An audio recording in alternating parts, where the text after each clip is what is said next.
गलतियां होना आम बात है, लेकिन जब दांव पर कुछ ऐसी चीज लगी हो जो हमारे जीवन में बहुत मायने रखती है, तो हर कोई गलतियां अवॉइड करना चाहता है। जैसे ही जब बात हो नीट एग्जामिनेशन की, तो लाखों बच्चों का यह सपना होता है कि इस एग्जामिनेशन को क्लियर करके एमबीबीएस करी जाए। तो ऐसे में हर एस्पिरेंट चाहता है कि वो उन गलतियों को ना दोहराए जिससे उसकी प्रिपरेशन में बाधा पड़े।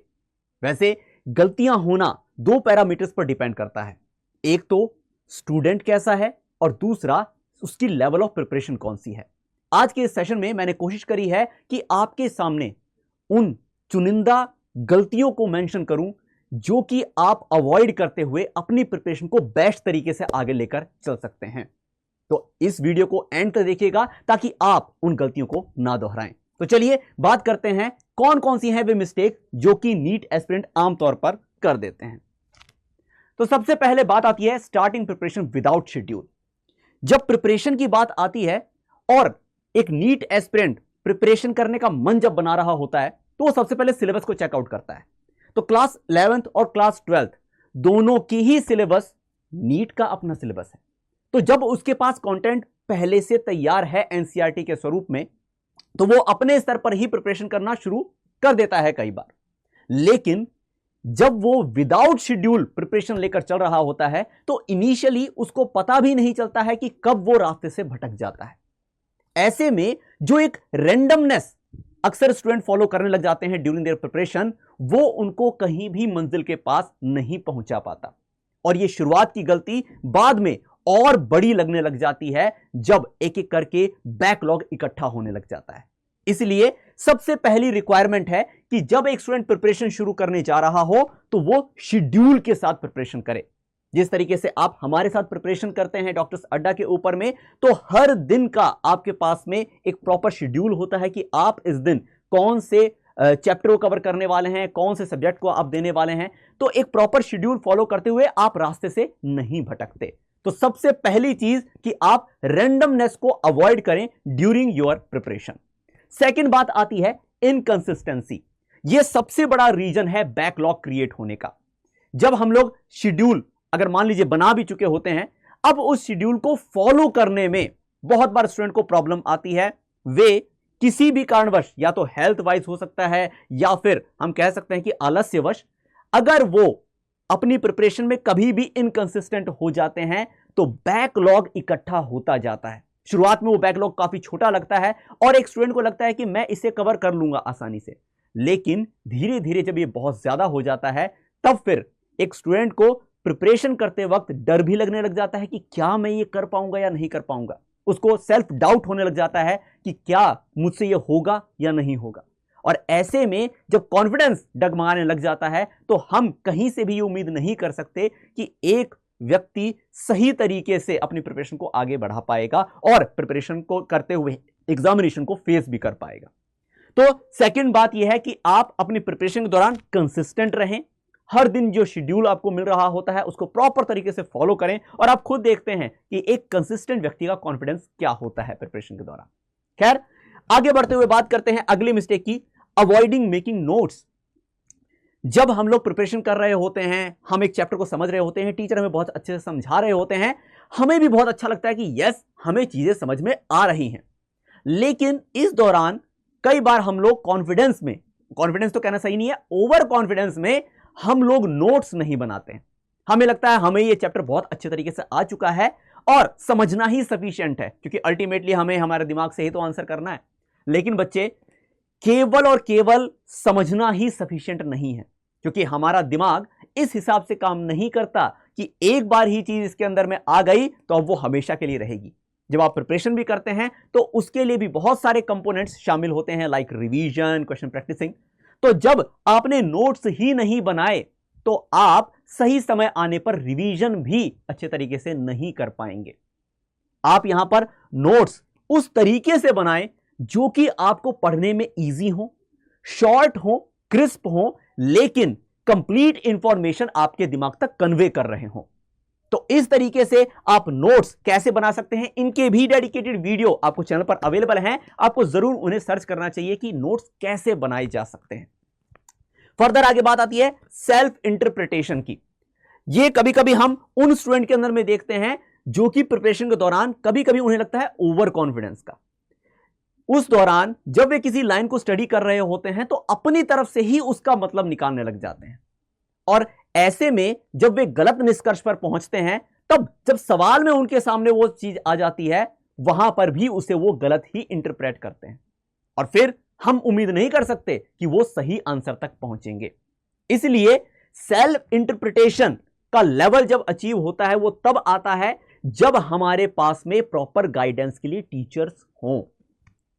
टीचर से आप पूछें कि आखिरकार इस लाइन का क्या मतलब है, खुद से ही मनगढ़ंत इंटरप्रिटेशन उसकी ना मानकर चलें, क्योंकि क्लैरिटी नहीं आएगी तो हम क्वेश्चन को भी अटेम्प्ट करने में सक्षम नहीं हो पाएंगे। तो आपको सेल्फ इंटरप्रिटेशन से भी बचना चाहिए अनटिल अनलेस आप शुरुआती दौर पर हैं।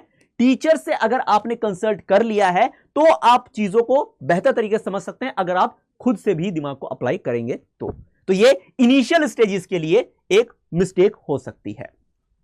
फर्दर आगे बढ़ते हुए हम बात करते हैं एक और मिस्टेक के बारे में, ओवर क्यूरियोसिटी, और वो भी क्या, नॉन डायरेक्शनल।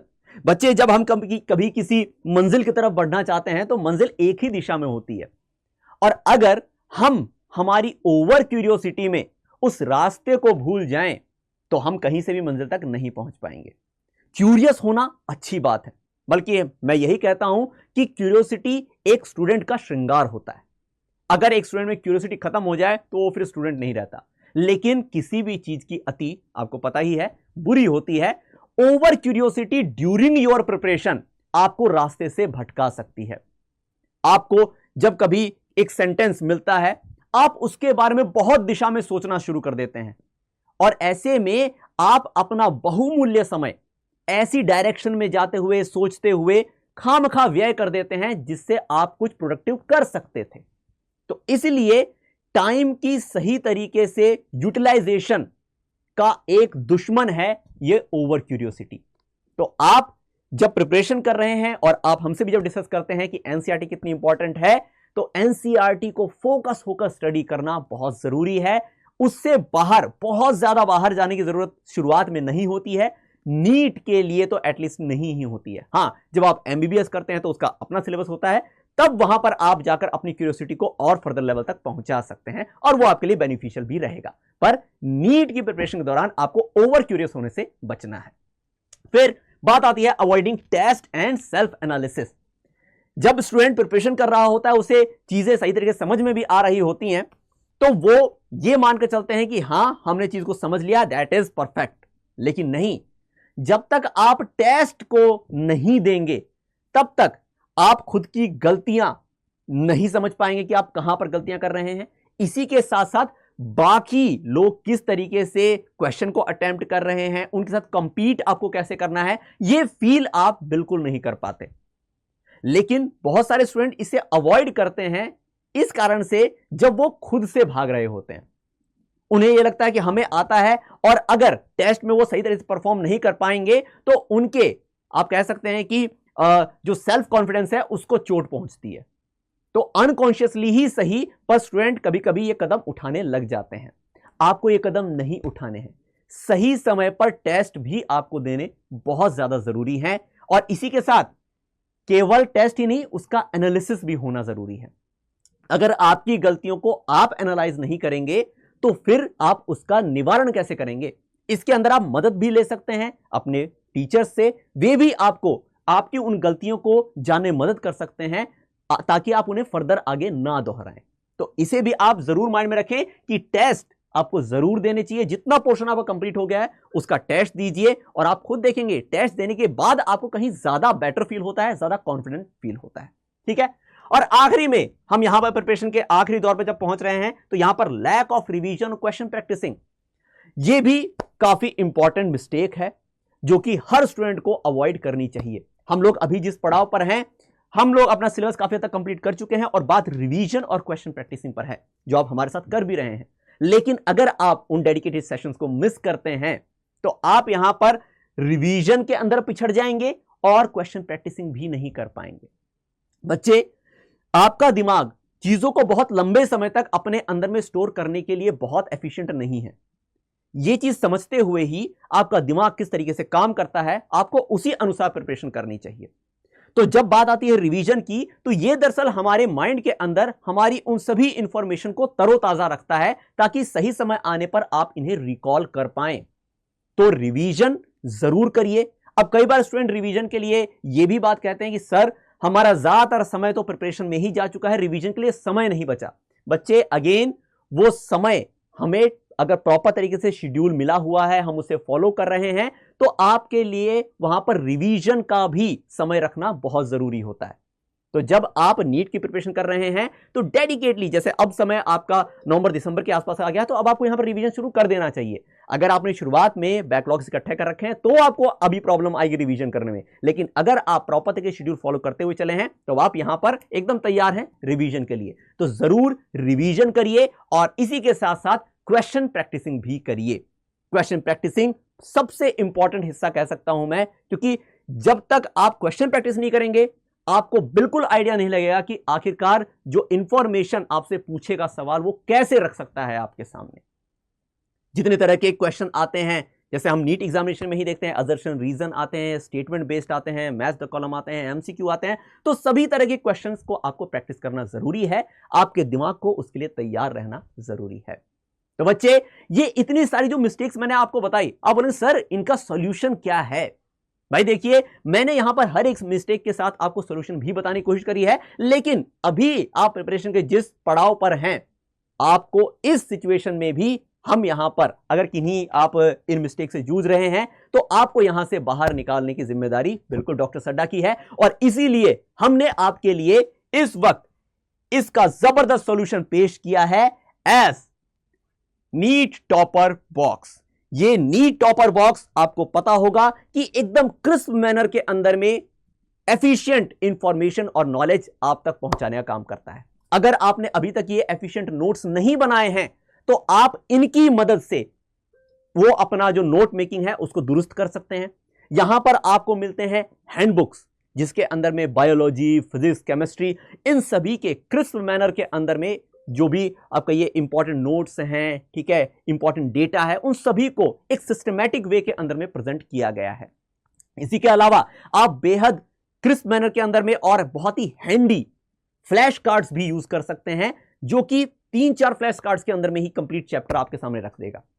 तो ये भी आप यूज कर सकते हैं। इसके अलावा सभी जो एक्सपर्ट फैकल्टीज हैं उनके द्वारा हैंड रिटन नोट्स भी आपको मिलते हैं, ताकि जो भी टीचर आपको पढ़ा रहे हैं वो उस पर्टिकुलर टॉपिक के बारे में क्या इंपॉर्टेंट आपके सामने पेश करना चाहते हैं वो भी आप तक पहुंच जाए। तो ये सब कुछ आपको इस टॉपर बॉक्स के अंदर में मिलता है।